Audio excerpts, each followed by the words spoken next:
السلام علیکم۔ قرآن پاک کو چھوڑنے والے کا حشر قیامت کے دن۔ قیامت کے دن کی جو ہولناکیاں امور ہوں گی ان میں سے ایک آسمان کا پھٹ جانا اور نورانی ابر کا نمودار ہونا بھی ہے، جس کی روشنی سے آنکھیں چکا چوند ہو جائیں گی۔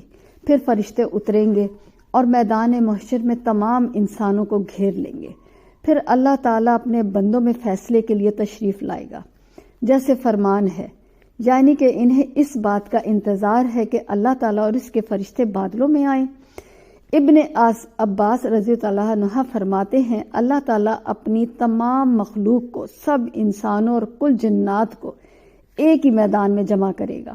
تمام جانور، چوپائے، درندے، پرندے، کل مخلوق وہاں ہوگی۔ پھر آسمان اول پھٹے گا اور اس کے فرشتے اتریں گے، جو تمام مخلوق کو دو طرف سے گھیر لیں گے، اور وہ گنتی میں بہت زیادہ ہوں گے۔ پھر دوسرا آسمان پھٹے گا، اس کے فرشتے بھی آئیں گے، جو زمین کی اور آسمان اول کی تمام مخلوق کی گنتی سے بھی زیادہ ہوں گے۔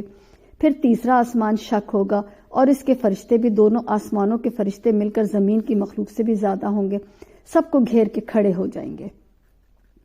پھر اسی طرح چوتھا، پھر پانچواں، پھر چھٹا، پھر ساتویں پہ پھر ہمارا رب اللہ تعالیٰ ابر کے سائے میں تشریف لائے گا۔ اس کے ارد گرد بزرگ تر پاک فرشتے ہوں گے، جو ساتوں آسمانوں اور زمینوں کی کل مخلوق سے زیادہ ہوں گے۔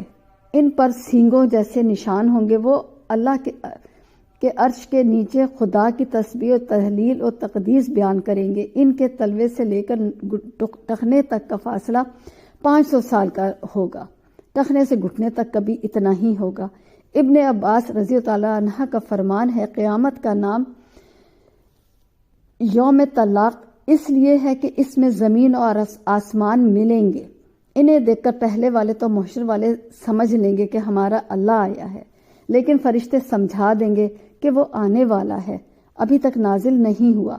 پھر جب تک ساتوں آسمانوں کے فرشتے آ جائیں گے، اللہ تعالیٰ اپنے عرش پر تشریف لائے گا، جسے 8 فرشتے اٹھائے ہوئے ہوں گے، جن کے ٹخنے سے گھٹنے تک 70 سال کا راستہ ہے، اور ران اور مونڈھے کے درمیان بھی 70 سال کا راستہ ہے۔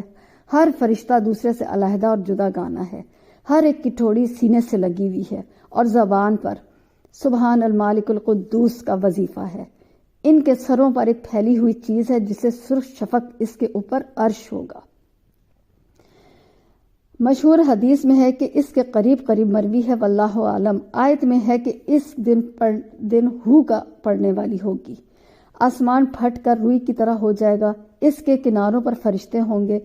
اس دن تیرے رب کا عرش 8 فرشتے لیے ہوئے اتریں گے، جو شہر جوبن کہتے ہیں۔ ان میں سے 4 کی تسبیح تو یہ ہوگی، یعنی خدایا تو پاک ہے، تو قابل ستائش ہے، تو تعریف ہے، باوجود علم کے پھر بھی بردباری برتنا تیرا وصف ہے، جس پر ہم تیری تعریف بیان کرتے ہیں۔ 4 کی تسبیح یہ ہوگی، یعنی کہ خدایا تو پاک ہے، اپنی تعریفوں کے ساتھ ہے، تیرے ہی لیے سب تعریف ہے، تو باوجود قدرت کے معاف فرماتا رہتا ہے۔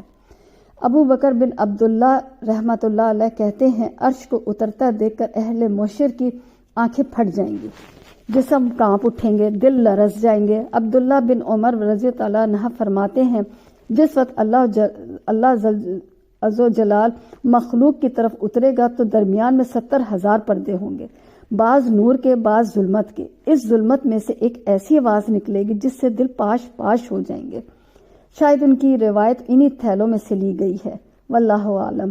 اس دن صرف اللہ ہی کی بادشاہی ہوگی، جیسا کہ فرمان ہے، لمن الملک اليوم، آج ملک کس کے لیے ہے؟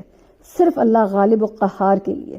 صحیح حدیث میں ہے، اللہ تعالیٰ آسمانوں کو اپنے دائنے ہاتھ میں لپیٹ لے گا اور زمینوں کو اپنے دوسرے ہاتھ میں لے لے گا، پھر فرمائے گا، میں مالک ہوں، میں فیصلہ کرنے والا ہوں، زمین کے بادشاہ کہاں ہیں، تکبر کرنے والے کہاں ہیں؟ وہ دن کفار پر بہت بھاری ہوگا، اسی کا بیان ہے اور اسی جگہ بھی ہے۔ کافروں پر وہ دن بہت گراں گزرے گا، ہاں مومنوں کو اس دن مطلق گھبراہٹ یا پریشانی نہیں ہوگی۔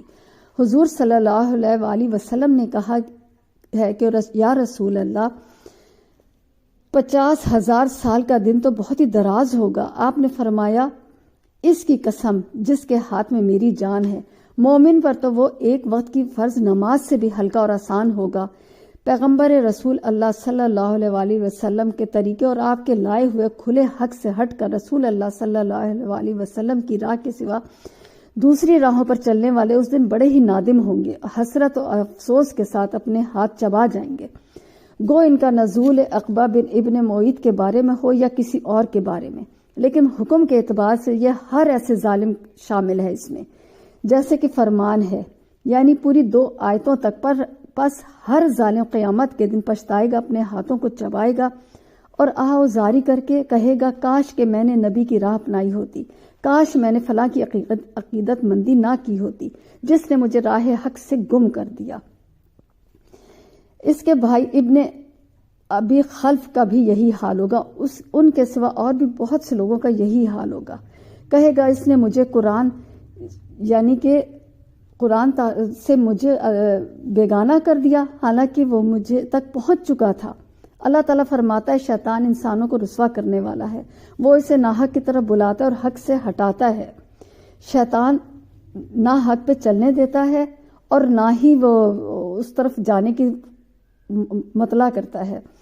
رسول اللہ صلی اللہ علیہ وسلم کہتے ہیں اے میرے رب، بے شک میری امت نے اس قرآن کو چھوڑ رکھا تھا، اسی طرح ہم نے ہر نبی کے دشمن بعض گناہ گاروں کو بنا دیا، تیرا رب ہی ہدایت کرنے والا ہے اور مدد کرنے والا کافی ہے۔ اللہ تعالی ہم سب کو ہدایت دے، آمین ثم آمین۔